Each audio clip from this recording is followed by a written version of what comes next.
Isod kaya i-compress yung kung ito yung floor mo, and then pumatong ka dito sa gitna, ilagay ito in a manner like this. Then, ganyan ito. And then, ang structure namin is made of steel na naka-sandwich sa dalawang bracket. No? Kung walang compressive stress or tensile stress na mararamdaman, machi-change ba yung length? Hindi machi-change. This is Sir Janira J, and welcome to Chapter 4 of Strength of Materials, Pure Bending, Part 8 of 11. Pure Bending Examples about Composite Materials. Sample Problem 4.3. Meron tayong dalawang steel sa problem na to. And then, nilagay ko in a manner like this. Then, wineld ko. And then, after ko ng pag-weld, nilagay ko yung wood dito sa gilid. Somehow, ito yung image niya. No? So, ayan. Now, ano yung tanong dito?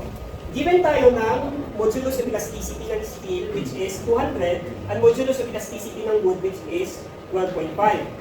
Ang tanong is, if kung nag-apply daw ako ng 50 kN sa beam na to, ano daw yung maximum stress na mararamdaman ng wood?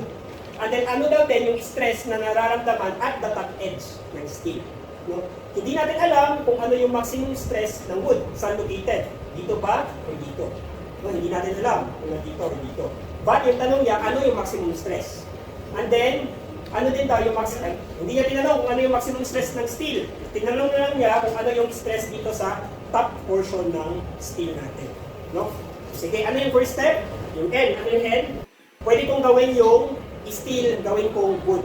No? Or yung wood, gawin kong steel. So in this example, gawin natin yung steel, gawin natin yung wood. So kung yung steel, gawin natin yung wood, ano yung formula?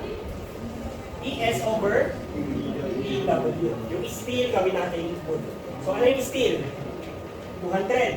Ano yung wood? 12.5. So ano yung N natin dito? Ilan? 16? 16, tama. 16. So anong ibig sabihin nito? So lahat ng base ng steel, multiplyan natin by 16. No? So ano yung may mga base dito? So ito, isang steel to, multiplyan ko by 16. This becomes, ilan yan? 3,200, tama? So ito, another base ng steel. No? So multiplyan ko to by 16. This becomes 320. Tama? So yan. So yan, gawin natin meters no, para basic unit lahat. So this one is mm. Gawin ko meters. This becomes 3.2 meters. Tama? This one becomes 0.32 meters. No? This one becomes 0.02 meters. 0.3 meters. Tama? So yan. So ito, yung total dito. Ayan, ilan to? So we have 2 times 0.075 plus 0.32. Ilan yan? 0.70? Ilan? 0.47. 0.47 and base 3 meters. No? Klaro? Ayan, sige.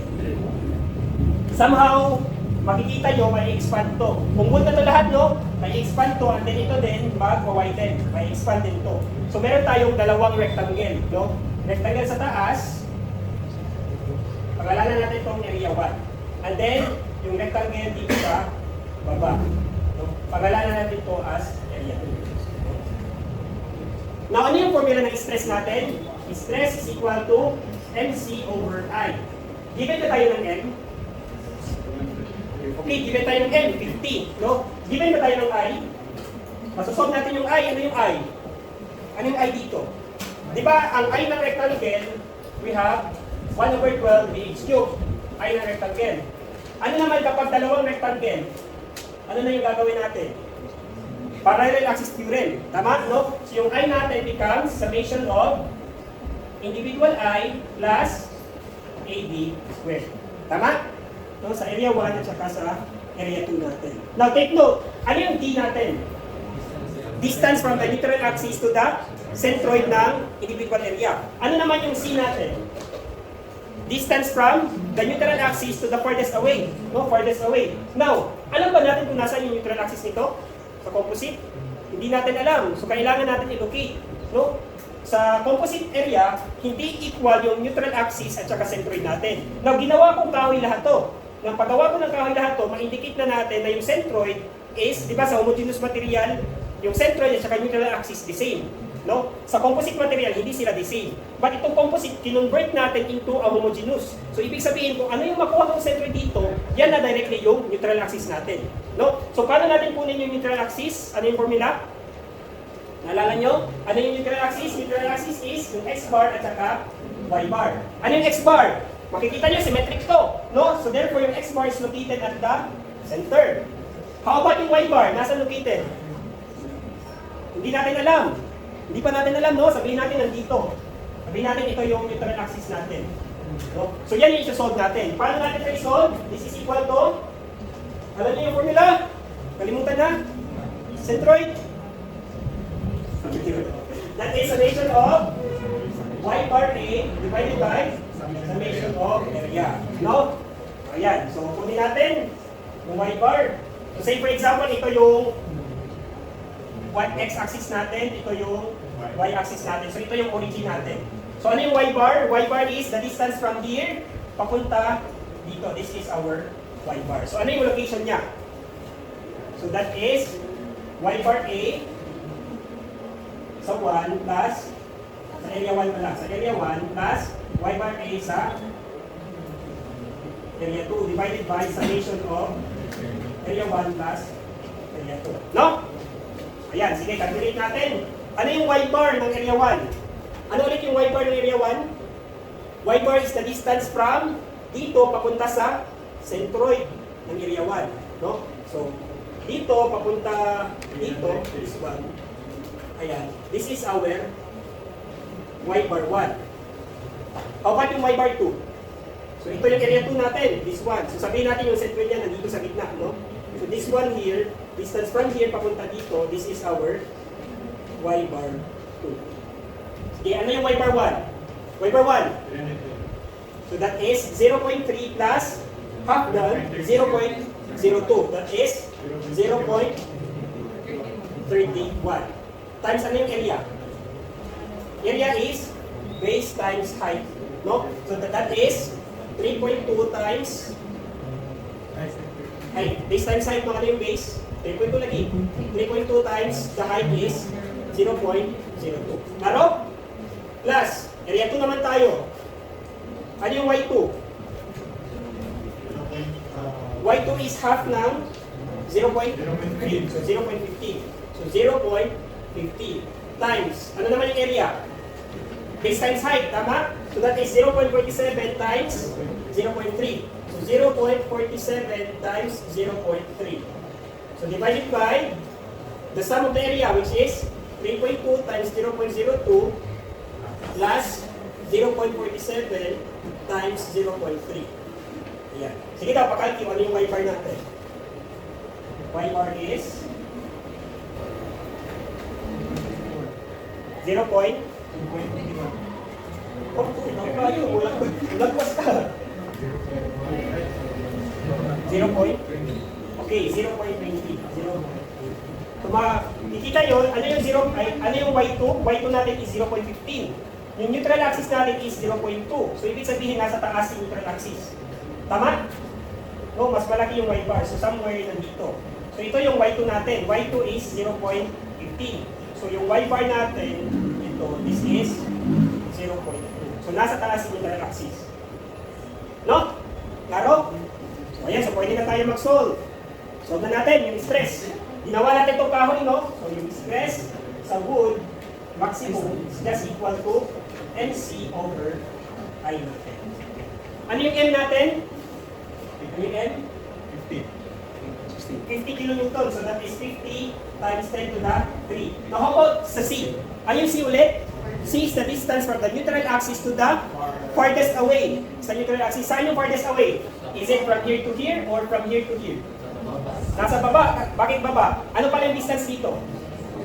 Pakalculate, ano yung distance dito? Ito, ano yung distance dyan? That is 0.3 plus 0.02 is 0.32. Minus 0.2 is 0. Ilan? 0.12. No?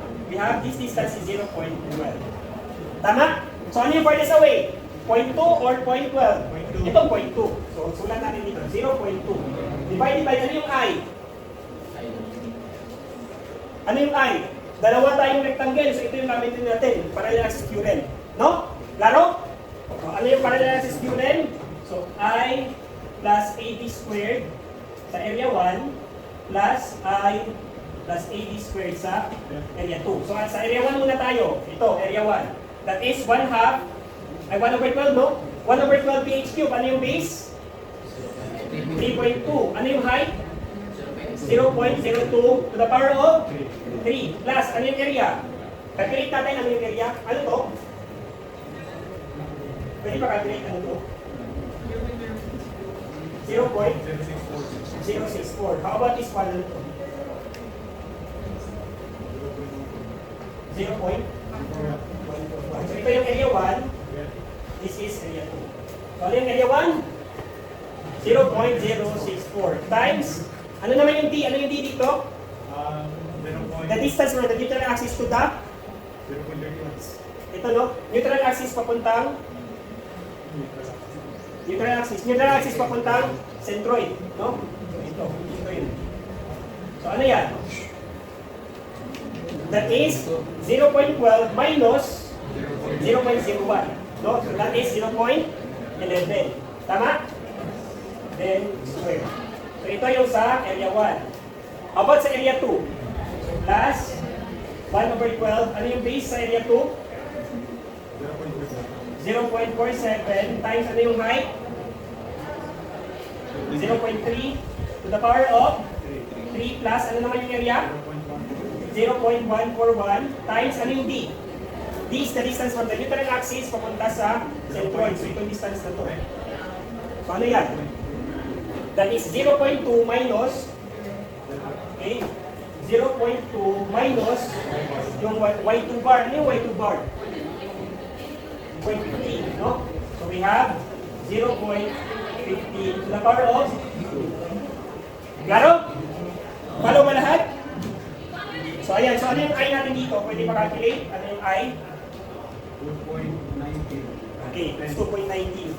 2.19 times 10 to the negative 3. So tama, no? Sige, substitute natin. 2.19 times 10 to the negative 3. So ilan yan? Thank you. Is sigma sa wood na maximum that is equal to 4.56 times 10 to the 6. This is in Pascal. Ayan lang.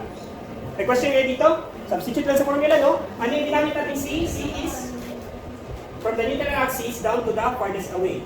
No? Ayan, din yung I natin is parallel axis theorem. So yan na, check na tayo sa letter A. How about sa B? Ano yung hinahanap sa B? So stress at the top. So yung nakuha natin kanina is at the bottom. No? Yung gusto niyang hanapin is yung at the top. Ano ba yung nasa top? Steel. Di ba? Steel yung nasa top. So ano yung formula natin kanina? Di ba? Yung stress sa steel is equal to N times stress sa wood natin. Tama? Now, ano ba yung substitute natin dito? Ito ba? Ito or hindi? Hindi, no? So kung yung hinahanap natin sa top, dapat yung substitute natin dito yung wood din sa top. Na ito siya, yung wood natin sa bottom to. So isolve muna natin to. No? Sige, ano yung N natin? This is, ano yung N? 16 times, ano naman yung sigma dito? This is MC over I. So this is 16 times, ano yung N? The same pa rin yung N, no? N is 50. So 50 times 10 to the 3. Ang I, the same pa rin yung I, di ba? So this is 2.19 times 10 to the negative 3. Kaso, ano naman yung C na gagamitin? So kanina yung ginamit natin C is from here papunta dito. Kasi at the bottom. So yung C natin is gusto natin yung sa top. So ano yung gagamitin C? Ito na, yung 0.12. No? So yung kaibahan nila dito, kung ginamit dito 0.2, yung gagamitin natin dito is 0.12. Ayan. So i-calculate natin to. Ano yung stress natin sa steel? Pwede pa calculate? 43.84. Okay, tama. 43.84 times 10 to the 6. This is Pascal. Ha?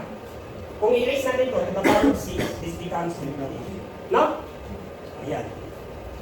Yung mahirap lang dito na part is ito. Paano gumawa ng parallel axis theorem? Kasi Ang daming ipa-plug in. So, dapat alam mo yung D. No? Ayan lang.